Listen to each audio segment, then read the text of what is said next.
Greetings, baseball fans. Welcome back to Cigarettes and Bubblegum, an ongoing series of video essays that take aim at popular narratives with a critical eye. Today we've got a hot one.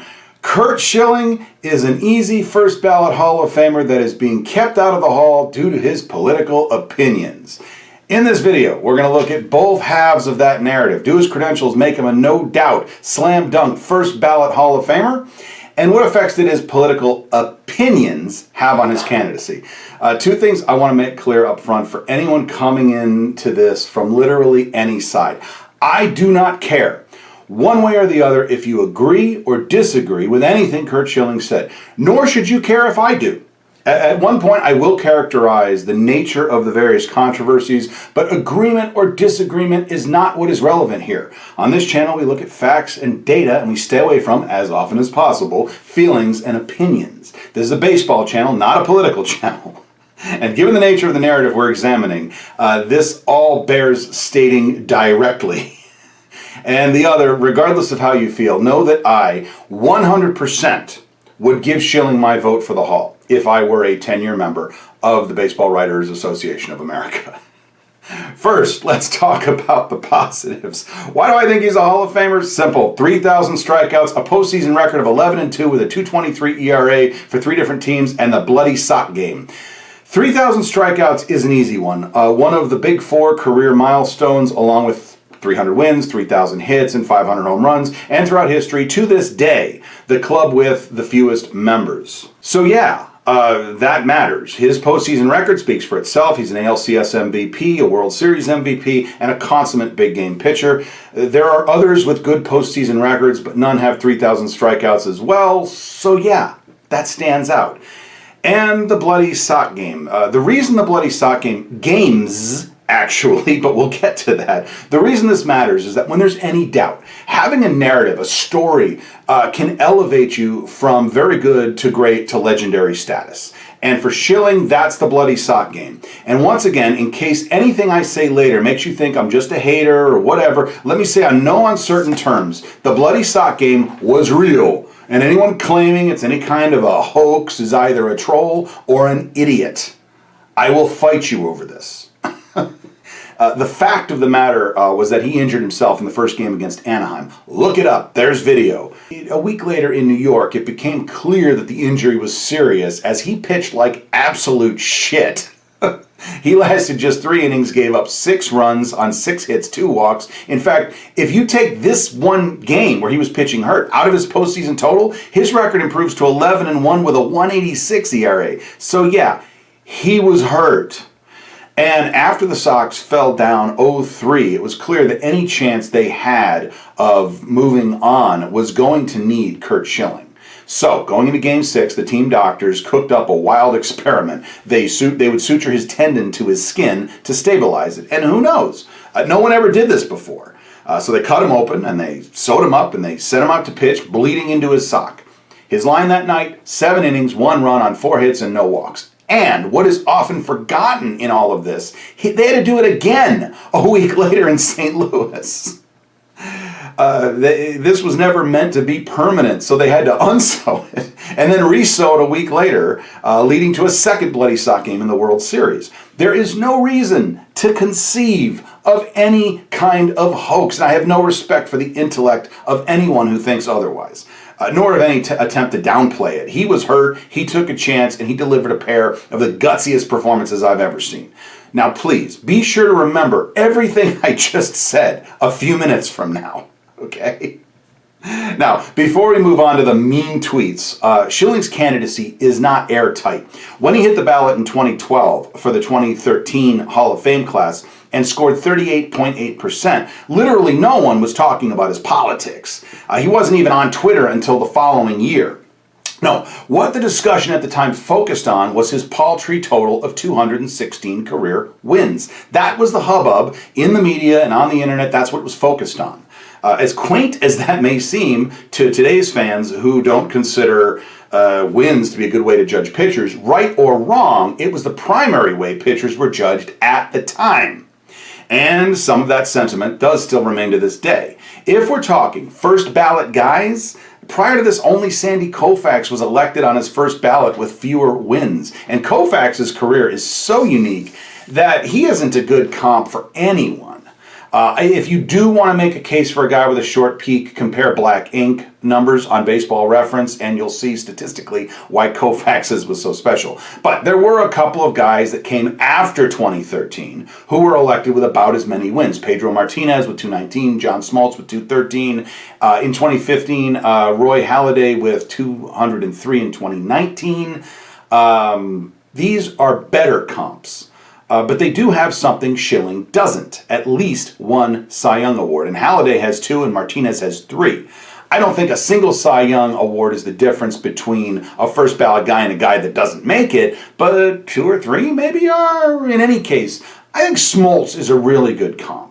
He actually has Schilling as his top similarity score on Baseball Reference. So it is fair to ask, why Smoltz and not Schilling? And the best I've got, aside from 2 more All-Star selections and the 1 Cy Young, I honestly think Smoltz benefits from being in the Maddox, Glavine, Smoltz rotation in exactly the way that Schilling gets screwed by pitching in Randy Johnson's shadow. Smoltz gets mentioned in the same breath as Maddox and Glavine, and in spite of being the clear number 3 there, and yes, he was the number 3. he wasn't the ace until both of those guys were gone. Meanwhile, Schilling's best 2 years, Johnson blew him away. So he kind of gets the opposite treatment. Is it fair? It's also fair to point out that Schilling was hurt a lot over his career and inconsistent from season to season. Smoltz did miss a year injured, but then came back and spent 4 years in the bullpen where he was stellar.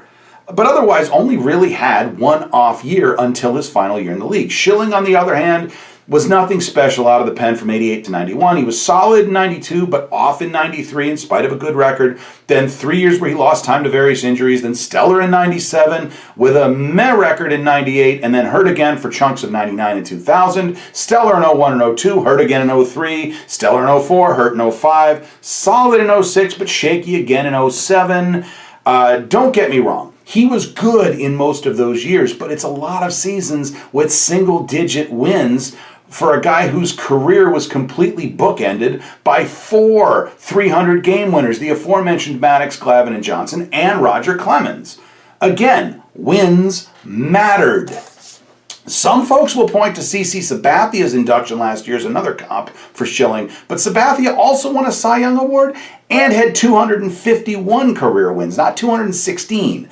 And that's with his career starting in 2001, not 1988. Different generation. The biggest strike against Schilling is his wins and the lack of a Cy Young Award. Make of that what you will, he'll still get my vote. Now, I'm going to lay out a timeline of his most controversial statements. These are just the examples that generated the most heat. This list is not exhaustive, but it will give you an idea of when it happened. Again, I will characterize the nature of the controversy in case you want to verify any of these, but I will stress again, this is not about whether or not you or I agree or disagree with any of the individual statements.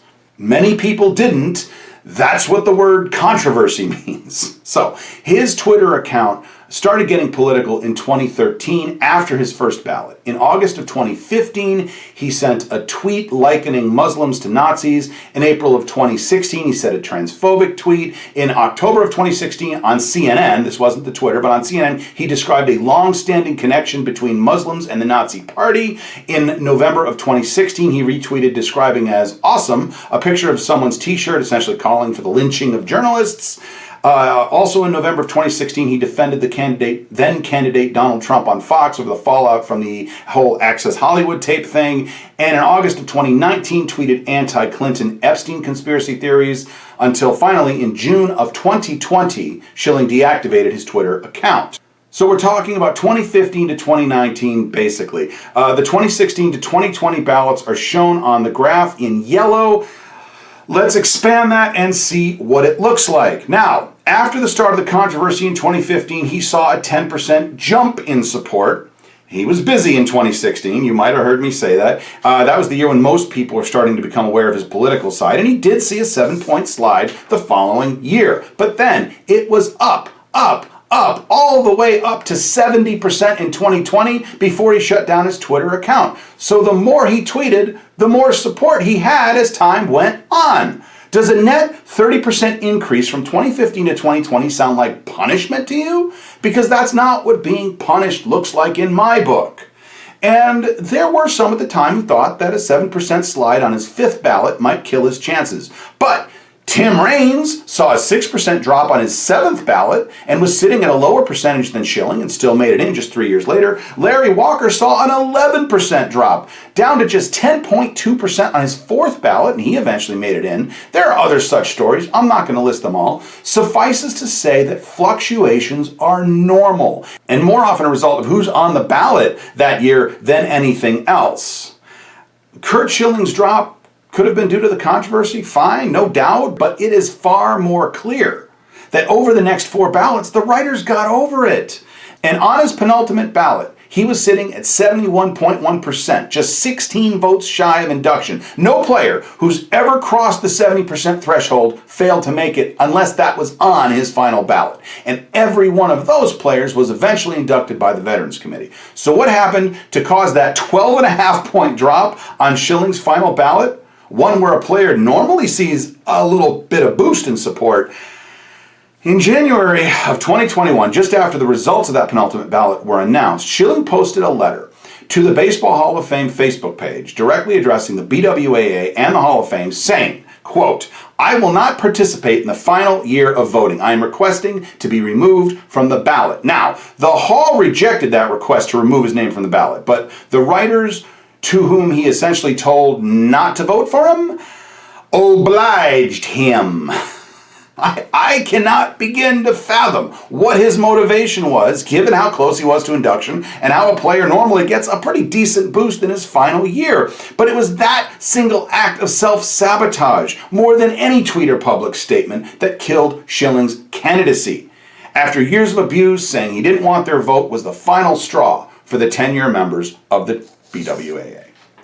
He went on to say that he preferred to be judged by the Veterans Committee rather than the writers, whom he felt were not properly evaluating his candidacy based on his on-field performance. Well, that Veterans Committee that said was going to be fair to him when those snowflake journalists were not, failed to give him even a majority of the vote when he came up. Now, we can never know what would have happened if Schilling had allowed himself a fair vote on the final ballot instead of throwing a tantrum and self-sabotaging.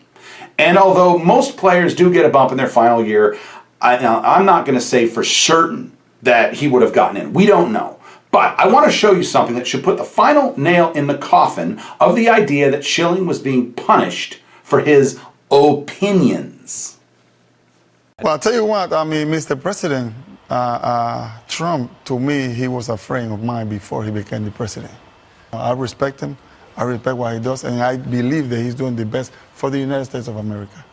That was Mariano Rivera. He is good friends with and a strong supporter of Donald Trump. You can find pictures of him making personal appearances for him, wearing the signature red hat, all of that. And as such, it is more than reasonable to conclude that he shares at least some of the same opinions that Curt Schilling does. And when Mariano Rivera was up for election as a relief pitcher, his political opinions failed to cost him even a single vote. He was the first pitcher in history to be elected unanimously as a relief pitcher, a position that some still argue doesn't even belong in the Hall of Fame. Now, I've heard people say, yeah, but he was the greatest closer of all time. Yes, he was. And I say that as a Red Sox fan. Yes, he was. And that's a reason to put him in, not elect him on an unprecedented level of support. And all that for someone who shares, presumably, many of the same opinions. But I bet you didn't know that, right? I mean, some people don't know that. His political affiliation probably comes as a surprise to at least some of you. Probably because he didn't feel a need to shove it down your throat every chance he got. Rivera has something that Schilling does not. Class. He apparently understands that there are 330 million plus people in this country with a wide array of political opinions and worldviews, and that many will disagree with him. And he doesn't resort to calling them Nazis or saying they should be lynched over it. And these same political opinions did not cost him a single vote. If Curt Schilling was punished, it was not for being conservative. It was for being an asshole. And I'm sorry, but that is simply not the same thing. And even given that, more votes every year, the more outspoken he got and the bigger the controversy became. Seems to me most of the voters got over it. Never forget, on his final ballot, he told them he didn't want their vote. And many who had already voted for him several times at this point obliged him. Period. And he took the Veterans Committee for granted. And then they said, yeah, no, I don't care what side you're on. I really don't, politically I mean. But arrogance and petulance is not an ideology, and being an asshole is not a worldview. And Schilling has nobody to blame for him not being in the Hall of Fame than Curt Schilling. Good night.